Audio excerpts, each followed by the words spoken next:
Hello, Tar Heel Nation. It is March Madness. It is here. It is upon us. It's tournament time. And North Carolina is still in the second weekend. So we got a lot to be happy about. And we also got a lot to talk about. We're going to jump right in. We're going to talk about the first weekend, some of the craziness. Of course, jump into the two North Carolina wins and take a closer look at my bracket, but also take a look at what's left of the bracket. Sweet 16 matchups. North Carolina's path to a Final Four, a championship, wherever it takes us, as far as we can go. We're going to cover it all here. And so I want to thank you for listening to this podcast, hopefully for sharing it, for subscribing to it, all that good stuff, mostly just joining in the conversation of Tar Heel basketball with me. And I do hope you'll join me. All the links to connect with me are in the description of wherever you're listening or watching this, and you can pretty much find it anywhere. So again, share it with all the Tar Heel fans. Let's enjoy this as much as we can and cheer on our Tar Heels to, again, as far as we can go, a Final Four, championship, whatever. Let's enjoy it and just, be thankful we're still in it, because there's been a lot of craziness. But anyway, jumping right in, first weekend of the NCAA tournament of March Madness was pretty crazy. There's so much to talk about, or at least that you could. I'm not going to get into all of that because this is a North Carolina podcast. We're going to spend most of our time on North Carolina, of course. But as I just looked through my bracket, just some of the things that stand out to me, and I'm going in order, so this is not an order of excitement or anything like that. I'm just kind of glancing through my bracket. But Arizona getting beat by Wichita State and getting handled by 11 seed Wichita State, even though maybe they shouldn't have been an 11 seed. And of course, with that, the whole story of Sean Miller and sweating through his shirt. Let's see here. We move down. Baylor getting beat by Yale, which of course leads to Duke beating Yale. So they're still in it. We have to deal with that whole shenanigan stuff. Northern Iowa, probably the biggest story of the tournament has been Northern Iowa. They hit a half-court buzzer beater to beat Texas in the first round, and then they absolutely collapsed. If you did not see that game, like, you missed out. They were announcing that Texas A&M fans were leaving at the end of regulation there, and I would, if that was me, I don't know. I never leave early from games, but anyway, if that was me, I'd be awfully ticked. Northern Iowa had a 12-point lead with like 35 seconds left in regulation. Like, how do you lose 12-point lead in 35 seconds? They managed to do it. Goes into overtime, goes double overtime, and they lose to Texas A&M. Biggest collapse in college basketball history. Not the tournament, college basketball history. The biggest collapse. Unbelievable. It was, and I watched it. It was crazy. Exact same time. This is going out of order of my bracket, but exact same time on another channel, Wisconsin is hitting a buzzer beater to beat Xavier, knocking out our 2 seed. So obviously very significant to the Heels in that way, but happening like instantly, or not instantly, at the same time, simultaneously is the word I'm looking for. Let's see, other big stories. Indiana over UK was a great game. Indiana won, who I picked, so yeah, whatever. Let's see, Notre Dame, good game with Michigan in the first round. Tip-in win against Stephen F. Austin in the second round. Let's see, like I said, Wisconsin's buzzer beater over Xavier in the second round. Let's see, what other big stories? Purdue losing the first round. A lot of people had them going. Gonzaga absolutely handling Utah, somewhat of a story. And then probably the other big story besides Northern Iowa, the biggest story is Middle Tennessee State beating Michigan State. So, yeah, Middle Tennessee State, I've been to a couple of their games, and they're only like an hour from me, aware of them. They are in the same conference as UAB, where Jared Haas coaches. And if you remember, UAB upset Iowa State. It was the first game of the tournament, I think, last year. Upset Iowa State when they were, what were they, a 3 seed or something like that. So that conference getting some big wins last couple of years. But Middle Tennessee, I mean, there's just absolutely no way that they should have beaten Michigan State. Like, I've seen them play. Like, they're a good team for, mid-major, whatever. but not that good. I mean, that was just crazy. It was unbelievable. And the big thing is they led the whole time. It wasn't like they had a run at the end and Michigan State went cold or anything. Michigan State never had a lead. Like before I could even turn that game on, it was like 15-2. So that was nuts. Let's see. Not sure if I'm missing. So obviously we're without Denzel Valentine. Other than that, yeah, I can't think of any big storylines. And then, of course, North Carolina. The big talk after what was it, Tuesday night last week when Florida Golf Coast destroyed Fairleigh Dickinson was that, oh, North Carolina could be the first 16 or first 1 seed to lose to a 16 seed and all that junk. First off, Fairleigh Dickinson was horrible. Only team in the tournament with a losing record. Like they just weren't good. And yeah, Florida Golf Coast, they've had that success of a couple of years ago or whatever. They're a pretty good offense. Like they just walk the floor with them, but it's not like anything close to a 16 beating a 1 seed. So yeah, we handled them pretty well. I guess I'll just jump into that game a little bit here without saying too much, but yeah, we ended up winning 83-67. So I guess you could say it's not really a blowout or whatever. And they did stick with us for a while. Let's see, at halftime it was 41-40. So it wasn't like we absolutely handled them, especially early, but I wasn't ever really that worried that we were going to lose to a 16 seed. I don't know. You can let me know if you felt differently, but I just wasn't that worried that we were going to lose to Florida Golf Coast. So let's see, points-wise, Bryce Johnson led us once again, 18 points, 7 rebounds. The big story of this game is 8 blocks, and a couple of them pretty vicious blocks. If you don't follow me on Vine, you can go check them out, or even on Twitter. I post them on Twitter. They're a little bit back to now because a couple of games ago, but yeah, and it was a record for North Carolina players in the tournament. Nobody had 8 blocks for North Carolina in the tournament before. So Bryce continues to play extremely well and to set some records. Other guys in double figures scoring: Justin Jackson, 12 points. Isaiah Hicks off the bench had 12 points. Joel Berry, 14 points, 6 rebounds, a couple of steals. Marcus Page, 10 points, 4 rebounds, 6 assists to 1 turnover.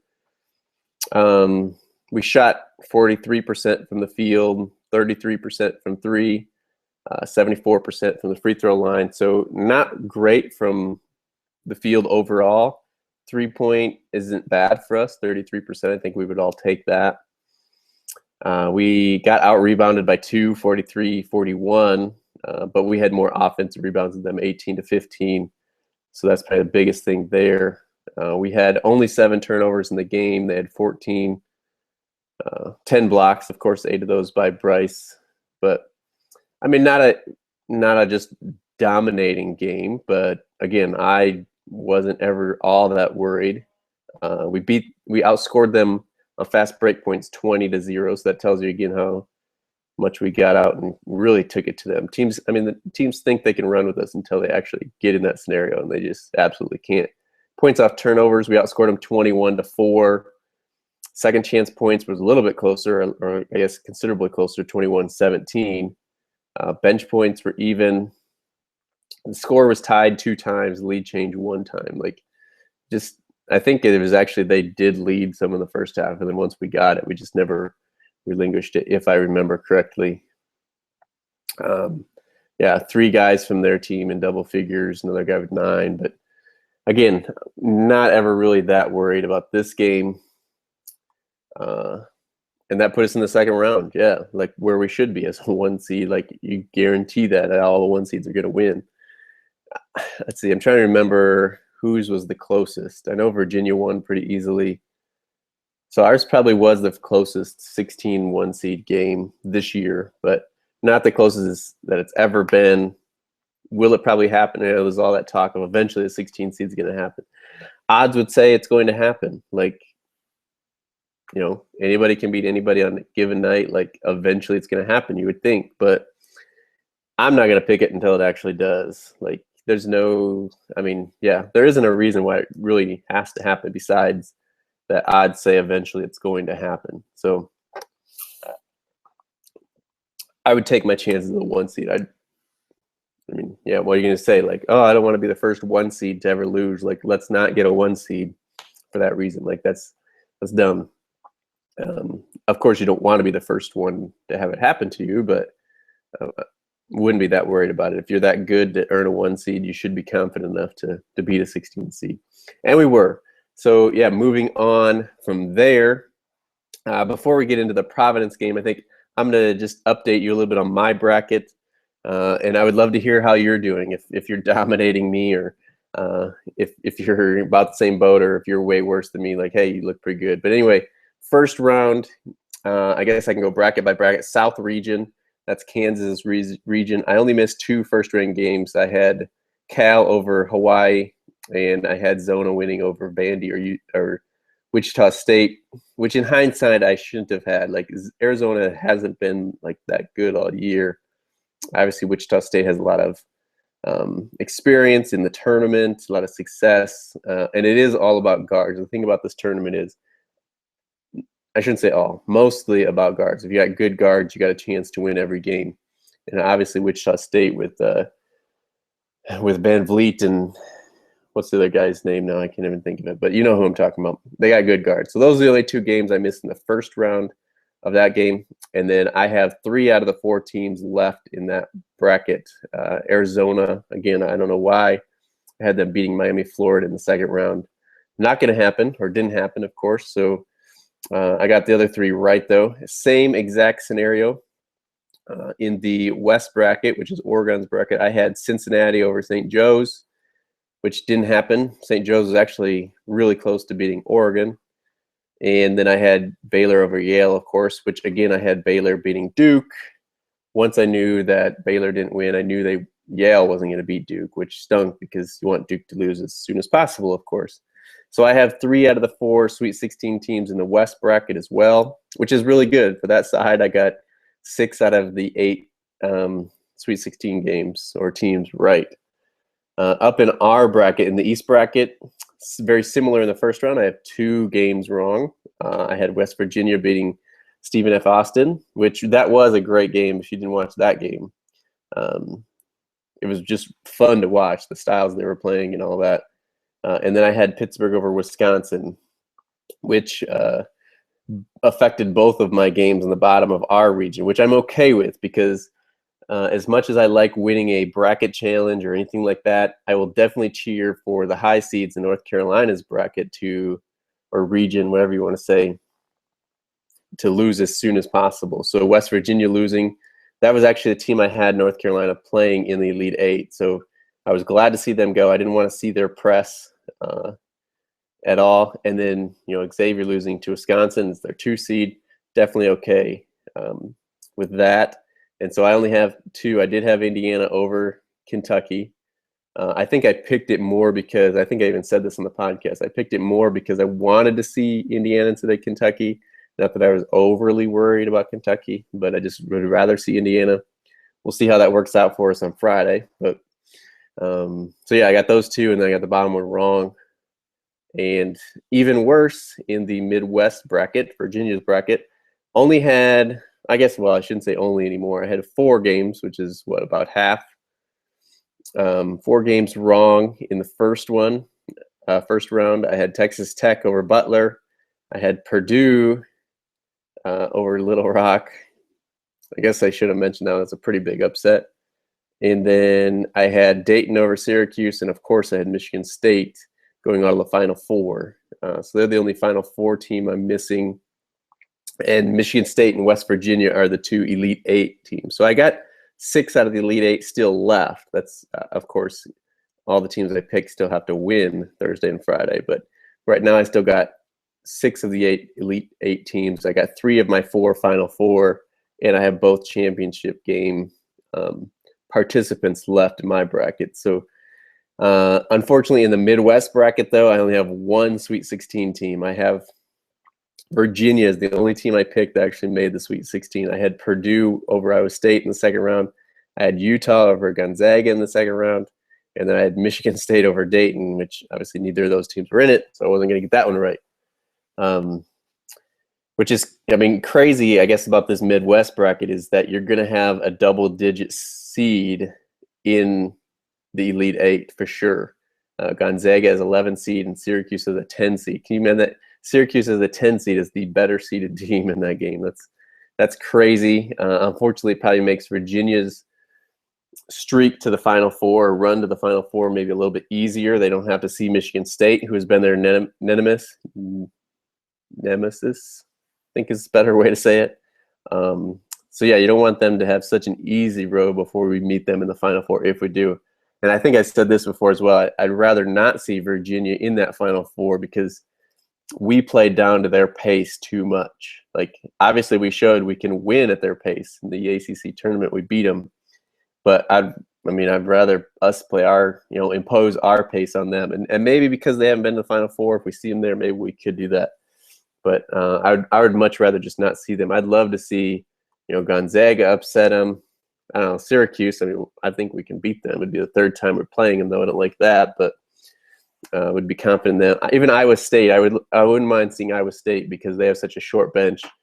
Hopefully, kind of like Providence, we can get big guys in foul trouble. We can get them tired, even if it's close in the first half or 3/4 of the game. By the end, they're tired and in foul trouble, and we can pull out and win. But yeah, that's update on my bracket and kind of what's going forward.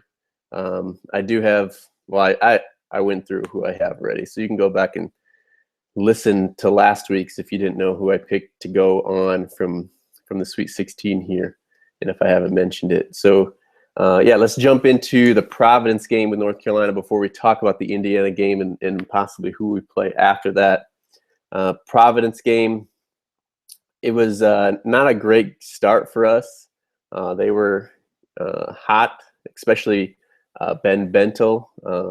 And actually, it was close. No, we had a lead, like what, an 8-point lead or something, until Chris Dunn picked up his second foul and went out, and they actually went on a run, running everything through Ben Bentel. And they came back, they tied it. They may have even taken the lead there. Let's see, their largest lead was 3 with 5:50 left in the first half. And there was 7 lead changes, all of those pretty early in that game. So yeah, it was, I mean, it felt like we were going to get control, and then Dunn went out, and I don't know if it was that we relaxed or if they became that much more aggressive or what it was, but they went on a big time run, running everything through Ben Bentel. And we had trouble, we had Isaiah on him. Who else tried to guard him? I don't know if Bryce ever did. I think he did a little bit. But then what actually helped or worked and then eventually got him into foul trouble was Theo Pinson guarding him. Just crazy because he's a big dude. And yet also quick. I really thought Isaiah Hicks was going to be the best matchup for him. We all know that Isaiah gets called for too many fouls and too quickly at that. So again, we pull out what was our largest lead? 20. I mean, no, where is it? Oh, where's our largest lead? Theirs was 3. Ours was 22 with 4:09 left in the second half. We were up by 22. We ended up winning 85-66. And yeah, in the second half, really once we got Dunn his third, Bentel his third, and they started not playing defenses as hard as they could, and that's what did it for us. And we just went crazy from there. 85-66. I guess we won by 19. Yeah, up 34-30 in the first half, and after that it was all us. But we shot really well too. Like, we shot 53% for the game, 61% in the second half. Only 29% from the 3-point line. But that, again, that's decent. If we shoot, between 30 and 40, that's where we need to be. And then we were 91% from the free throw line. We were 19 out of 21 from the free throw line, which wasn't as necessary this game because we were up, 20 in the second half. But you like to see that we can finish those games upright.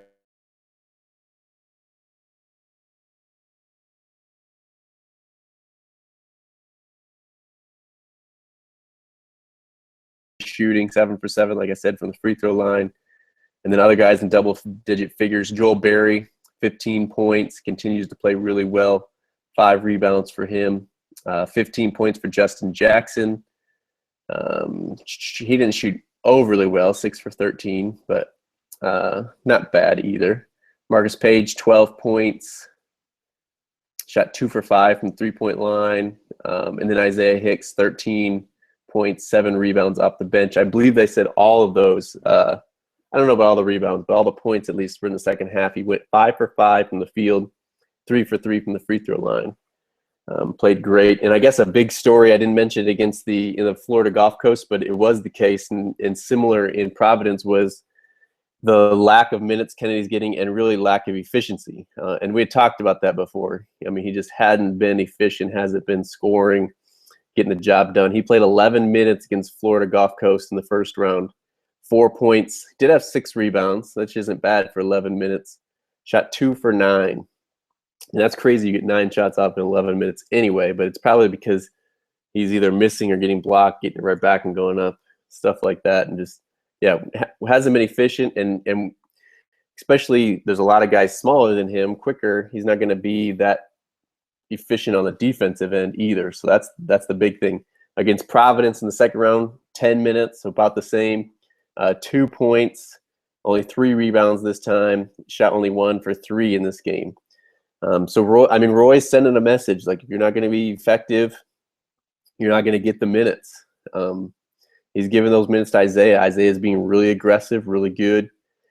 I don't know. I haven't always liked Kennedy Meek's body language because I kind of noticed against Florida Golf Coast, like, man, he hasn't been in there a lot, and kind of looked like he was on the outside. Usually Kennedy is crazy on the sidelines. See the Vine where he's dancing on the sideline that I have.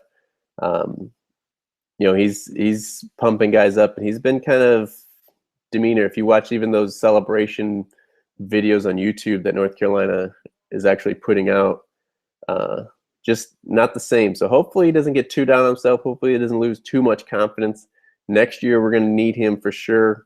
Hopefully he doesn't get so down he transfers or something. I'm definitely not predicting that, but you never know with these kids. So something to watch. Hopefully it becomes, even this year, hopefully it becomes more effective. But I do like that Isaiah, you guys know this, I've said this on the podcast enough times and long enough, that Isaiah's getting those minutes. He's earned those. Even Theo, 20 minutes against Providence here. They're earning those minutes, and they're playing well. And it's tournament time. I think Roy knows that. He's can't worry about necessarily just keeping people happy. It's whoever's working, we got to go with them. So, yeah, we beat Providence. Let's see here.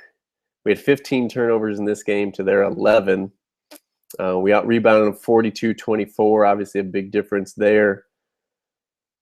Points over turnovers were pretty even. Second chance points in our favor big time, 16-1, even though we still did give up 9 offensive rebounds to them. Fast break points, 20-8 in our favor, big time there. Bench points, 20-12 in our favor. Yeah, and it really was, foul trouble for them. If Dunn and Bento didn't get in foul trouble, it could be a different game. I'm not saying we lose or anything like that. I think we still win. But it definitely would have been a 20-point game. Kind of the other story I've heard out of this game is just how much trash talk there was going on. It sounded like Providence was really confident, doing a lot of trash talk. And it really got to Joel and Justin, especially, like those both, they're underclassmen. And Justin especially just seems like, kind of a quiet kid, kind of go about his business and stuff. But from the interviews from the players, it sounded like they were both kind of getting into the trash talk. And, I kind of like that. We've said we needed guys with an edge. We need kind of, people that are going to respond. Theo's kind of that playground player. But, for Joel and Justin to take that personally and go, they both had 15 points. Yeah, it's just good to see, I think. So that's exciting. And again, hopefully it carries over. And with that, carries over into our game against Indiana. We play Indiana Friday night. So there's a lot of games. Well, 4 games Thursday, 3 games before us. We play the last game on Friday night. It is set to tip off just before 10. I'm looking at the Go Heels schedule. It says 9:57 p.m. That's Eastern time on TBS again. And we are in Philadelphia, if you didn't know. Late game, last game, and Roy already went off. If you haven't seen that rant, you can find that, I'm sure. But Roy going off about late games on the East Coast. And of course, we're right back in that situation. I don't know. This is like the best matchup for Friday as well. Well, it's Friday especially, but even like the Sweet 16. I mean, KU Maryland is okay. Villanova, Miami, Florida, sure. Oregon Duke is probably a good one, but that may even be Thursday. Oklahoma and A&M. I mean, there's not the national brands there. And then we have Notre Dame and Wisconsin. I mean, that's a 6 and 7 seed. Virginia and Iowa State is okay, but Virginia's pace doesn't bring a lot of eyeballs. And then we have Gonzaga and Syracuse, the 10 and 11 seeds in that bracket. Like UNC Indiana, it's got the brand power, it's got the offense, it's got the system. It's going to be just a fun game to watch. It's got the brands. I mean, that should be marquee. I mean, we should be playing like right at 8 o'clock, 7:30, even if that's Eastern time. I mean, that's I don't know 8 o'clock tip Eastern time. That's pretty much prime time for everybody. Like, I don't know why we get so late, but maybe it's because Roy went on his rant. It is what it is, though. We got to deal with Indiana. Just like I said about Kentucky last week in that podcast, they don't worry me that much. They have a really good offense, but it's mostly guards. So as long as our guards can contain them and play them evenly, our big guys should eat them up. And if we can get them in foul trouble, all the better. And their defense isn't that good. So hopefully that doesn't kind of lull us into playing bad defense. But really, we should be all right. Their defense isn't that stellar, so we should be able to score okay, get out and run, and then, we get the stops we need. We play defense like we have been. Again, we know that any time that can change. North Carolina's been up and down to the season, but, since the ACC tournament, I know it's not that long ago, but we're rolling, and hopefully these guys are on a mission. That's that's how they talk, and that's what you should be. I mean, it's freaking March Madness. It's win or go home. Like, there should be no excuse for it. So I think we'll be all right. We should be able to win. I'm predicting a win. I of course picked it in my bracket, but even just thinking logically matchup wise, we should be able to beat Indiana. Which will bring us to the winner of Notre Dame and Wisconsin. So we could, if Wisconsin wins, we end up playing 2 Big Ten teams in a row. If Notre Dame wins, we play them for the 3rd time this year. If you remember, they beat us in the regular season. I have the schedule here so I can even look. They beat us at their place at the beginning of February by 4. Which isn't bad for an away game. And then we beat them in the ACC tournament. If you remember, we just absolutely throttled them. Problem with that is, we absolutely throttled them in the ACC tournament. They're obviously going to have some revenge factor, which has helped us through the ACC tournament and even through this tournament. The guys have talked about, revenge or whatever. But also, do we relax because we beat them so badly in the ACC tournament? Hopefully not. Hopefully, Roy gets on them and all that. Hopefully they should realize it's March Madness and take care of business there. But that's the only part that scares me. But if we beat them, or if we play them, we would play obviously ACC team for the 3rd time. And then if Virginia went to the Final Four, we could end up playing Virginia for a 3rd time in the Final Four. And again, same thing. They beat us in the regular season. We beat them in the ACC tournament. And then we'd be matching up. Good thing with them is it was a close game in the ACC tournament. We wouldn't have that. But again, we play their schedule or their pace too much. Again, looking back at the schedule, when we played at Virginia, where's that game? There we go, February 27. That one was actually a little bit more. We lost 79-74, got the score up there a little bit. But then again, in the ACC tournament, 61-57. And I'm looking at all our scores. They're like all in the 80s, 90s, at least mid 70s, and then 61 is our winning score against Virginia. So I don't like that we played their pace. If we play Iowa State, again, I talked about that a little bit. I like their short bench. That's a Big Ten team. Syracuse, if they somehow made it through there, we play them for the 3rd time this year. And Gonzaga doesn't scare me too much. Again, they just don't have enough depth to be able to run with us if we're playing our style. So So that's who we could match up with. First, of course, got to take care of Indiana Hoosiers, Friday night, 10 p.m. Eastern on TBS, and we'll go from there. But and then, of course, we'll play Sunday at some point. Those times will be announced really late Friday night, or by Saturday morning when you wake up. We'll know what time we play Sunday if we do win, and we should. Yeah, who do I want to see? Notre Dame again. I don't like that we beat them so bad in the ACC tournament. I would much rather see Wisconsin. They're not a great shooting team.